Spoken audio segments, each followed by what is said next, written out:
I heard my wife moaning through the baby monitor we never used. Not crying. Not snoring. Moaning, followed by a man's voice whispering her name like a prayer. And that's when the nausea hit. My name's Eric. I'm 41.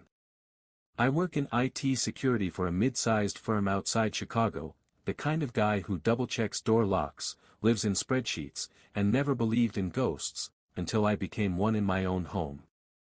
My wife, Jenna, was everything to me.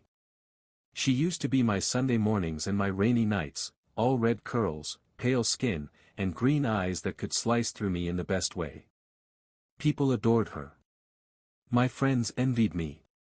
My mother practically worshipped her. I did too. So when the cracks started forming, I blamed the walls, not the foundation. At first, it was small. I'd say something and she'd correct it. Not rudely, just casually, like she knew better. That's not how it happened, she'd say, smiling. Remember? You mixed up the order. Sometimes she was right. Sometimes. I knew she wasn't. But I let it go.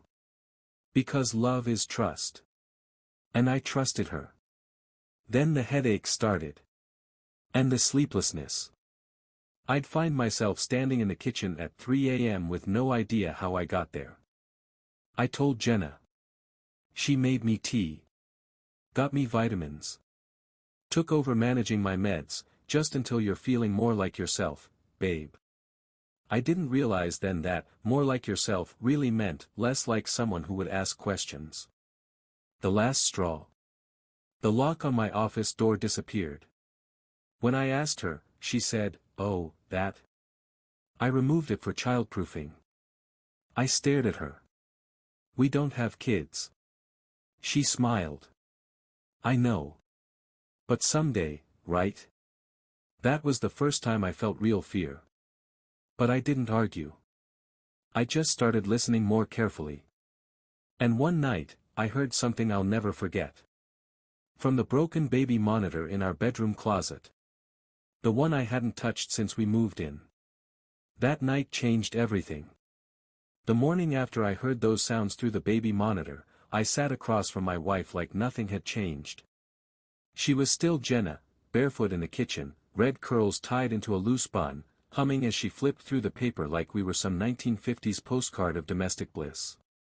She wore my college sweatshirt, the sleeves too long for her arms, the hem brushing her thighs. I used to love that.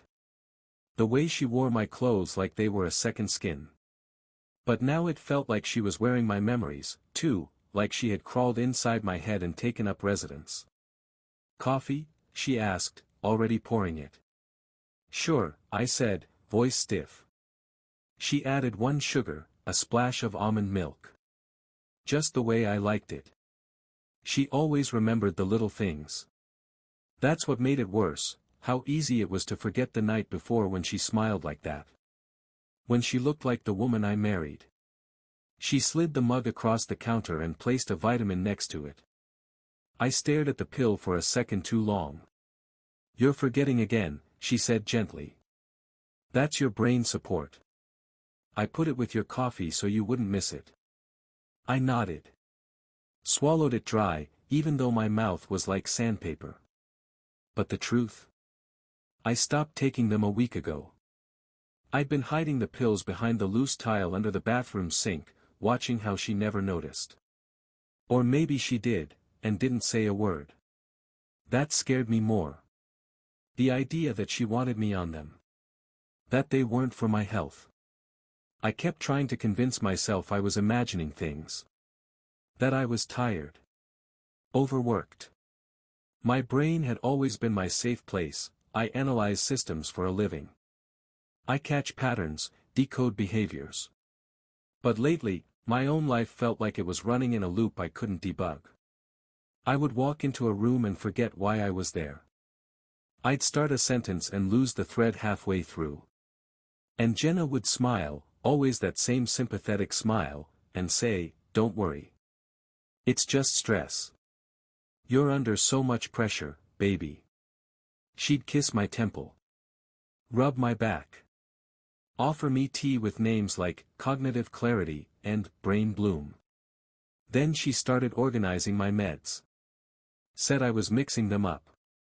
Said I needed support. At some point, I started believing her. Because if your wife tells you you're slipping, what choice do you have but to hold on to her tighter? That day, after she left, hair wet from her shower, cheeks dewy with moisturizer, leaving a trail of her scent through the hallway, I stood in the middle of the kitchen and tried to replay the night before. Had I really heard what I thought I heard? Moaning. Laughter. Whispers that didn't belong to me. I shook my head. I was spiraling. Right? The baby monitor was probably picking up some interference from a neighbor. Someone watching a movie. Static. That's all it was. Except I couldn't explain why it was blinking. Or why it had been shoved behind old boxes under the bed. She told me it was broken. That we should toss it months ago. But there it was, powered on, quietly recording. Recording me. Recording us. And possibly, recording something else. I wanted to confront her. God, I did. But the fear of being wrong was louder than the fear of being right. Because if I was wrong, I was losing my mind. And if I was right, I was losing my wife. So I played my part. I kissed her goodbye at the door. Told her I loved her. She smiled, brushing my cheek with her thumb. Don't forget your memory appointment next week. I confirmed it. Dr. Lansing at 4:15. I nodded. Then watched her walk down the steps, phone already in her hand, texting someone she never talked about.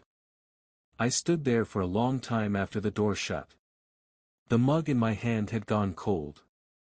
The vitamin sat heavy in my stomach like guilt. That's when I realized, this wasn't normal. But I couldn't say it out loud. Because what if she was right? What if I really was forgetting? What if the life I remembered never existed in the first place? It was the silence that did it. Not shouting. Not slammed doors. Not lipstick on collars or mystery receipts. Just silence. Gaping and unnatural. Like something had been removed from my life and the empty space was screaming. Jenna's routine was tight. Predictable. Tuesdays she had her book club. Thursdays, yoga with Marla. Saturdays were errand days. I never questioned it. Not until things started slipping. Not until I started slipping. One Thursday afternoon, I left work early without telling her. Just to see. Just to be sure. I parked a block down from the yoga studio, engine off, eyes on the entrance. Her car never showed up. Not even close. I sat there for an hour, watching women with rolled-up mats and messy ponytails come and go, laughing in pairs, sipping smoothies, wiping sweat from their brows. No Jenna. No Marla. Just me, gripping the steering wheel hard enough to leave nail marks in the faux leather. When I got home, she was already there. In the kitchen. Barefoot. Humming. That song again. A soft melody I didn't recognize at first. Then it clicked.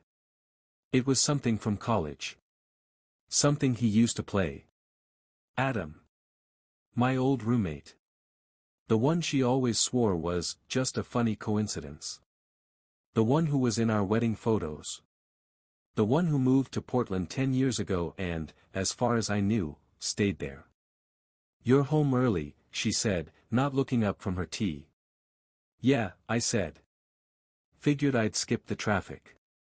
She smiled without showing teeth. That's good. You've been so stressed lately. I watched her pour honey into the mug. Stir slowly. Did you have a good yoga session? She paused for half a breath. Then nodded. Yeah. Marla's kicking my butt lately. No stumble. No hesitation. Just the lie, smooth and polished. That night, I waited until she fell asleep. Her breathing was slow. Deep. One arm slung over her face the way it always was when she was truly out. I crept out of bed, heart pounding, and went to the bedroom closet. The baby monitor was still there. Still blinking. Still recording. I brought it to my office and plugged it into my laptop. There were dozens of files. All labeled by time code. Some short, some over an hour. I played one from last Thursday. At first, static. Then movement. A voice. My voice, reading aloud, apparently. Something I must have been doing while alone in the office. Notes from work. Then another clip. Jenna's voice. Clear. Close. He's still in the office. You've got time. Followed by a laugh. A man's voice answered. Familiar. Almost too familiar. God, I forgot how quiet he is. Creepy almost. Like a ghost that checks emails. Her giggle made my skin crawl. Oh stop, she whispered. We said no talking about him. Right. Just us. Silence for a moment. Then, rustling. Breathing. Soft moans. The microphone wasn't perfect, but it didn't have to be. I knew her voice. I knew the sounds she made. I knew how she whispered when she was aroused, breathless and musical, like a secret unraveling in her throat. And there it was. Captured. Archived. Played back in the blue light of my office screen like it was just another work file. My hands were ice. I sat back in my chair and stared at the waveform as it pulsed across the timeline. I could have told myself it was a mistake. I could have told myself I didn't recognize the voice on the other end. But I did. Adam. My college roommate. The one who used to crash on our couch when he visited Chicago. The one Jenna once called a flirt, but harmless. Apparently not harmless anymore. I closed the laptop. Left the baby monitor on the desk. And sat there in the dark for a long time. My ears were ringing. Not from rage. But from clarity. I wasn't paranoid. I wasn't broken. I was finally hearing the truth. I didn't sleep that night. I just sat at my desk, the baby monitor still blinking beside my laptop, casting a small, red glow against the wall like a heartbeat. My own had slowed. Not out of calm, but out of something worse, understanding. Around 3 a.m., I opened another file. The timestamp was from 2 nights ago, Tuesday. Her supposed book club. I hovered my mouse over the play button, finger trembling like it wasn't mine anymore. Like I had to borrow a body to survive this moment. Click. The static cleared. Then a soft thud, maybe a shoe dropping. A faint laugh. Hers. She sounded different. Not in pitch or tone. In intimacy. The way she laughed with him wasn't the way she laughed with me. It was deeper. Looser. Almost, younger. There was a moment of silence, like they were close. Too close. Then came the rustle of sheets. And the first whisper. Do you ever think he suspects? It was her voice, low, hushed, close to the mic. He answered, a breathy chuckle. Eric? No. He's still drinking those sleepy teas you give him, right? She laughed, quiet and wicked. I think they're working too well. He barely moves at night anymore. I felt something inside me twist. I barely move at night anymore. Was that why I'd been waking up feeling foggy? Sluggish? Had she really been drugging me? The audio crackled again, bodies shifting. Cloth sliding. A sound like a zipper. Then a soft exhale. Hers. I missed this, she whispered. I missed you. Adam murmured something I couldn't make out. Then. You always say that, but you keep going home. Silence. Then her reply, slow, careful. He's not a bad person. I just don't feel anything when I look at him anymore. He's like a habit. A routine I can't quit. A pause. Then quit, he said. Another rustle. Then her moan. Short. Gasped. Not loud. But not imagined. It was real. The way her breath caught. The way she said his name like a secret she loved keeping. Adam. I paused the audio. I couldn't breathe. Not because of the intimacy, but because of how she said it. She used to say my name like that. In the quiet moments. When the world disappeared and we were just skin and breath and memory. Now she gave it to him. I skipped ahead. More movement. Then silence. Then her voice again, dreamy, distant. This bed smells like him. I hate it. He laughed. Then come here more often. Fill it with me instead. A beat. Then she whispered, maybe I already have. I didn't realize I was crying until a drop hit the laptop keyboard. I sat back. Clenched my jaw. Tasted salt. Looked around my office, my supposed sanctuary, and suddenly everything in it felt wrong. Like the air had been tainted by their breath. Their sin. Their shared lies. She'd been in this house after those nights. She'd climbed into bed beside me with that man still lingering on her skin. She'd kissed me. Held me. And I, like a fool, thought we were healing. I stood up, the floor cold beneath my feet, and walked to the bedroom. She was sleeping on her side, hair spread across the pillow like wildfire, lips slightly parted. Peaceful. I wanted to shake her awake. I wanted to ask how long she'd been doing this. How many times? If she ever felt a flicker of guilt when she touched me with hands that had just held him. But I didn't. I stood there in the doorway, watching a stranger sleep in my wife's skin. Then turned away. Back in my office, I pressed play on the final 30 seconds. Adam's voice, low and close, you ever think he'll figure it out? Jenna laughed, soft, certain. Even if he does, he won't remember. The file ended. But I didn't. Because she was wrong. I remembered everything now. The next morning, the sun came up like it always does. Mocking me with its casual indifference. As if the world hadn't shifted underneath me. Jenna made pancakes. The smell of cinnamon and butter filled the kitchen. Her hair was wet from a shower, tied up in a lazy bun. She wore that yellow robe, the one she only wore when she was in a good mood. I stared at it like it belonged to someone else. Did you sleep okay? She asked, setting a plate in front of me. You tossed a little. I looked down at the food, then back at her. Yeah, I said. Just dreams. She kissed my cheek and poured coffee. Maybe I'll make you that chamomile blend tonight. The one that knocks you right out. I flinched. The casualness of her lie. The syrupy sweetness of her voice. It was poison, served warm. I didn't eat.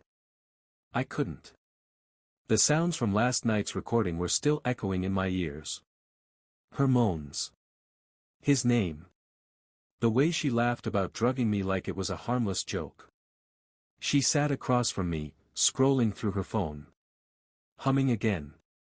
That same old song. The one Adam used to play on his guitar in the dorms. I didn't know if she even realized she was humming it. Maybe that was the worst part, that it had sunk so deep into her, she didn't have to think anymore. My hands were shaking under the table. I was unraveling. And I couldn't let her see. So I smiled. Asked about her day. Played the part of the forgetful, overworked husband. But inside, I was burning. After she left for her client meeting, I opened my laptop. I backed up every recording. Every file. Every whisper. I uploaded it all to an encrypted folder and created 3 duplicates, one on a flash drive, one in the cloud, one hidden inside an old tax folder she never touched. I opened a new browser tab. Typed, Chicago Divorce Attorney, discreet. Clicked the 3rd link. Clean website. No cheesy slogans. Just a name, Daniel L. Crane. I called. He answered on the 2nd ring. Crane Law. I hesitated. My voice felt foreign in my throat. My name's Eric Benton. I think I'm being drugged by my wife. And I have evidence she's having an affair. There was a pause. Then, come in tomorrow. Bring everything. I stared at the phone for a long time after I hung up. It was real now. My marriage, the life I built for over a decade, wasn't sick. It wasn't limping. It was dead. But I wasn't. That night, I set the trap. I told her I had a migraine and would be taking a sleeping pill. I pretended to drink the tea she made, didn't even flinch when I saw her add a drop from a small glass vial. I poured it into the sink when she wasn't looking. She kissed me goodnight and slipped into her usual side of the bed. I love you, she whispered. I said it back. She turned off the light. I waited. 20 minutes later, she slipped out of bed. I heard the soft shuffle of her slippers across the hardwood. Heard her pause outside the bedroom, maybe to check if I was breathing steady. I stayed perfectly still. Then, the front door opened. Closed. Her car started. And she was gone. I sat up, heart pounding. Cold sweat down my spine. I grabbed my phone. Opened the location tracker I'd installed on her key fob. It pinged. North Side. A residential block I didn't recognize at first. Then the address clicked. Adam's Airbnb. He wasn't even staying in Portland. He was here. In my city. In my marriage. I wanted to drive there. Bust through the door. Drag her out in front of him, screaming the truth into her smug, trembling face. But I didn't. Because anger was the thing she expected. What she didn't expect, was patience. What she didn't see coming, was the end I'd already begun writing. When she returned an hour later, I was still in bed. Feeling better, she asked, slipping beneath the covers. Yeah, I said. Much better. She kissed my shoulder. And I closed my eyes. Not to sleep. But to memorize this moment. The last night I would ever let her touch me. The next morning, I set the table for 2. Eggs, toast, orange juice, her favorite. Even laid out her mug, the one that said, Chaos Coordinator, in chipped gold lettering. I hadn't made breakfast in months. She noticed. Well, look at you, Jenna said, stepping into the kitchen in her robe, tying it slowly. Her eyes lit up, that rehearsed, performative kind of surprise. What's the occasion? I smiled. Just felt like being good to my wife. She leaned in, kissed my cheek. That's sweet. I looked her in the eye. You deserve to be seen. She blinked. Just for a second. It was starting. I watched her eat, watched her laugh at some half-baked story I made up about a coworker's failed Tinder date. She looked so real, so convincing. If I didn't know better, if I didn't remember everything, I might have fallen for her all over again. But now I saw the puppet strings. And I was holding the scissors. Hey, I said casually, between bites. You ever hear from Adam? She stiffened. A breath caught mid-sip. Adam, she repeated. I nodded. Yeah, Adam. My old roommate. I saw he's in town. Her eyes flicked down, then back up, too fast. No, why? Just wondering, I said. He popped up on my "People You May Know" feed. I smiled into my coffee mug.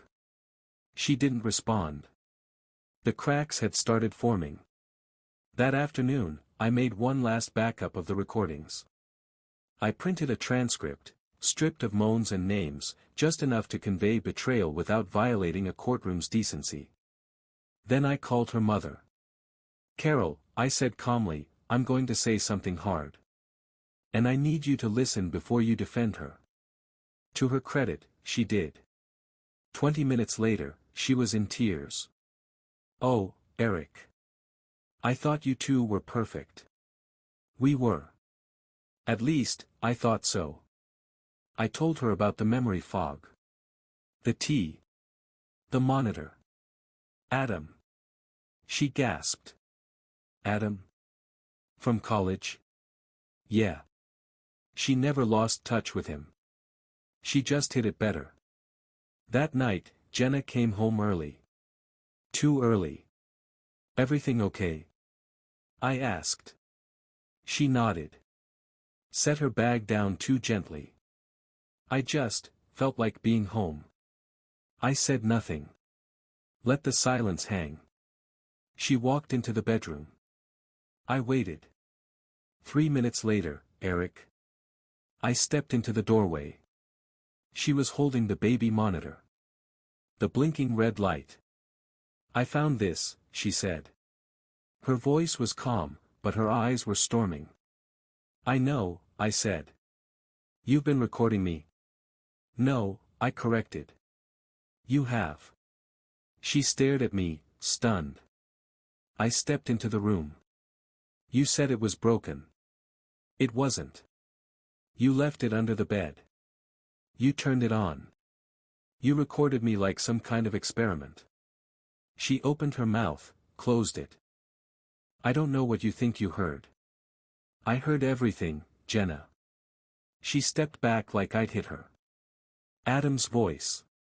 "Yours. The way you talk about me. The way you drugged me so I wouldn't remember. So I'd stay compliant. So I wouldn't interfere with your after-hours exercises." Tears welled in her eyes. She looked almost human again. "It wasn't supposed to go this far." I laughed. "It was sharp. Cold. That's what you said during." She sat down on the edge of the bed.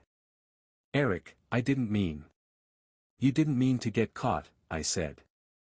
"But here's the good news, I'm done pretending." I pulled a folder from behind the door. Set it on the bed beside her. Divorce papers. Signed. Sealed. Dated. She stared at them like they were a death sentence. "I've already met with the lawyer. The files are backed up. If you try to contest anything, or gaslight your way through this, I'll make sure your mother, your job, and your church group hear every second of those recordings." Her hands trembled. "You're threatening me?" "No," I said. "I'm freeing myself." She stood. "What about what we had?" "What we had," I said, stepping back, "ended the moment you used our marriage bed as a soundstage for someone else's pleasure." She said nothing. So I walked out. Didn't slam the door. Didn't yell. Just left it open, wide enough for her to see me finally walking away. It's strange, the way silence feels after the storm breaks. Not empty. Not peaceful. Just honest. The day Jenna moved out, I didn't celebrate. There was no victory dance. No bottle of champagne. Just a quiet evening, one toothbrush in the bathroom, one set of keys on the hook, and a stillness in the house that didn't lie. I stood in the hallway after she left, watching dust spin through a sunbeam like confetti from a war I never asked to fight. I didn't cry. I didn't scream.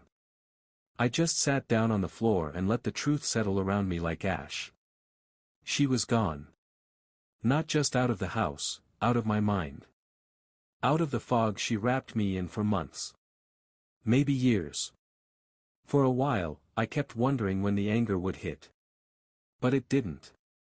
Because it had already come and gone, swallowed whole by grief and disbelief and the slow erosion of the person I used to be. Recovery wasn't cinematic. It was slow. Ugly. It was brushing my teeth without checking the mirror first. Eating toast without wondering if she'd poisoned the jelly. Waking up and not wondering if I'd imagined it all. The first night alone, I slept with the baby monitor on my nightstand. Not to listen. Just to remind myself, I heard the truth. I wasn't crazy. I wasn't broken. I was waking up. I started small. Cleaned out the kitchen. Donated the teas. Tossed the vitamins. Scrubbed the smell of her lavender oil from the sheets and replaced them with something sharp, clean, citrus and pine. I went back to therapy. Not the kind she scheduled for me. A real one. One that listened. Who didn't look at me like a man unraveling, but a man finally seeing the threads he'd been stitched with. I started lifting weights again. Not to get revenge. Just to feel solid in my skin. To feel the blood move through me like something alive. I took time off work. A week turned into 2.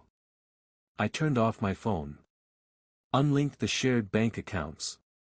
Cancelled the utilities in her name.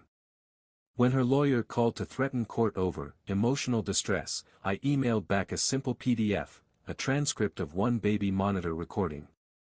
Nothing explicit. Just one line.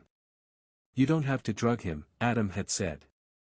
To which she replied, laughing, "It's just herbs. He barely notices. It helps him forget." The case vanished after that. Some truths are too damning to touch. One night, maybe 3 weeks later, I sat out on the porch with a cup of coffee. It was cold, but clean. The kind of air that hurts a little when it hits your chest, a good kind of pain. Across the street, my neighbor's daughter played with chalk on the sidewalk. Her mom waved at me. I waved back. That was it. Nothing epic. Just a moment where I didn't feel hollow. That's when I knew I was coming back. I started remembering things. Good things. The way I used to love rainy days. The joy of coating something elegant at work. The taste of grilled cheese at midnight. Things Jenna hadn't taken, because she'd never seen them in me to begin with. Eventually, I deleted the recordings. All of them. Not out of mercy. Not out of weakness. But because I didn't need them anymore. I didn't need proof of what she did. I needed proof of what I survived. And I had that now, in my breath, in my sleep, in the quiet way I woke up each morning, no longer waiting for betrayal. Just, waiting for sunrise. One afternoon, I found an old photo from college, me and Adam and Jenna, arms around each other, grinning like idiots. I stared at it for a long time. Then I burned it. Not out of hate. Out of healing. That was the version of me that trusted blindly. This version. He remembers everything. And he's finally free.